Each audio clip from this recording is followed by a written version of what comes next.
Maths making easy. Geometry quadrilateral. Today's portion is about a parallelogram.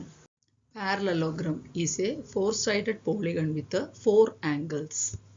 Properties of parallelogram are: number 1, opposite sides are equal and parallel. Opposite sides ಹೇಳುವಾಗ ABCD is a parallelogram. Opposite sides AB is equal to DC. AB is equal to DC or CD. Next AD is equal to BC. AD is equal to BC. Okay, number 2, opposite angles are equal. Opposite angle ಹೇಳುವಾಗ A ಗೆ C ಬರುತ್ತದೆ, B ಗೆ D ಬರುತ್ತದೆ. Angle A is equal to angle C. Angle B is equal to angle D. Number 3, adjacent angles are supplementary. The sum of the adjacent angles is 180. Adjacent angles ಹೇಳುವಾಗ A ಗೆ B adjacent ಆಗ್ತದೆ, B ಗೆ C ಆಗ್ತದೆ, B ಗೆ A ಆಗ್ತದೆ. ಅದೇ C ಹೇಳುವಾಗ C ಗೆ B ಸಹ adjacent, C ಗೆ D ಸಹ adjacent. ಹಾಗೆ ನೋಡುವಾಗ A plus B, angle A plus angle B is equal to 180. Angle B plus angle C is equal to 180. Angle C plus angle D is equal to 180. Angle D plus angle A is equal to 180. ಇದು ಈಗ ಸಹ ಬೇಕಾದರೆ ಆಗಬಹುದು. B ಗೆ ಇಲ್ಲಿ ನಾವು A ಮಾಡಿದೆ, ಅದೇ ಥರ C ಸಹ ಮಾಡಿದೆ. ಈ B ಎರಡಲ್ಲಿ ಸಹ ಬಂದಿದೆ. B ಗೆ A ಸಹ ಬಂದಿದೆ, B ಗೆ C ಸಹ ಬಂದಿದೆ. ಅದೇ ಥರ C ಗೆ ನೋಡುವಾಗ B ಸಹ ಬರ್ತದೆ, C ಗೆ D ಸಹ ಬರುತ್ತದೆ. ಇಲ್ಲಿ ನೋಡಿ B ಗೆ C ಕನೆಕ್ಟೆಡ್ ಆಯಿತು, C ಗೆ D ಕನೆಕ್ಟೆಡ್ ಆಯಿತು. Sum of adjacent angles are supplementary ಅಂದರೆ 180. Next number 4, diagonal of a parallelogram bisect each other.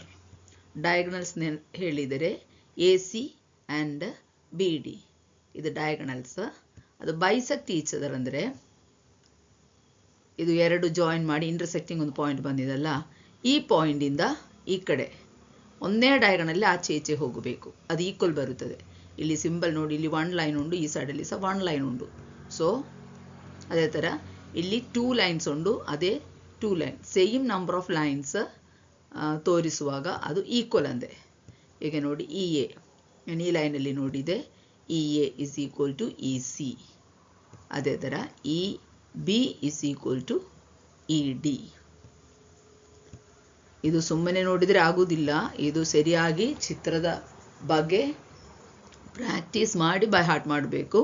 ಆದರೆ ಮಾತ್ರ ಈ ಪೋರ್ಷನ್ ಸುಲಭವಾಗಿ ಮಾಡಲಿಕ್ಕೆ ಸಾಧ್ಯವಾಗುತ್ತದೆ. ಈ ಚಾನಲಲ್ಲಿ ತುಂಬ ಕ್ಲಾಸುಗಳು ಇದೇ ಥರ ಮಾಡಿದೆ. ಒಂದೊಂದಾಗಿ ಸಹ ಕ್ವಾಡ್ರಿಲ್ಯಾಟರಲ್ ಒಂದೊಂದಾಗಿ ಸಹ ಮಾಡಿದುಂಟು, ಅಲ್ಲದರೆಲ್ಲ ಸೇರಿಸಿ ಜಾಯಿನ್ ಮಾಡಿ ದೊಡ್ಡ ಕ್ಲಾಸ್ ಆಗಿ ಮಾಡಿದ್ದು ಸಹ ಉಂಟು. ಇದೆಲ್ಲ ಪ್ರಾಕ್ಟೀಸ್ ಮಾಡಬೇಕು.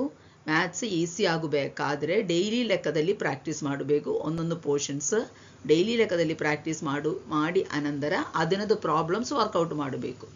ಹಾಗೆ ಬರುವಾಗ ಯಾವ ಕ್ಲಾಸಿನದ್ದ ಮಕ್ಕಳಾದರೆ ಸಹ ಅವರಿಗೆ ಮ್ಯಾಥ್ಸ್ ತುಂಬ ಸುಲಭವಾಗುತ್ತದೆ. ಮ್ಯಾಥ್ಸ್ನಲ್ಲಿ ತುಂಬ ಹಿಂದೆ ಇದ್ದವರಿಗೆ ಈ ಕ್ಲಾಸುಗಳು ಶೇರ್ ಮಾಡಿಕೊಡಿ ಮತ್ತು ಎಲ್ಲವರಿಗೆ ಎನ್ಕರೇಜ್ ಮಾಡಿ.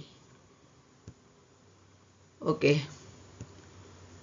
ಶೇರ್ ಮಾಡಿ, ಎನ್ಕರೇಜ್ ಮಾಡಿ, ಸಹಕರಿಸಿ. ಧನ್ಯವಾದಗಳು.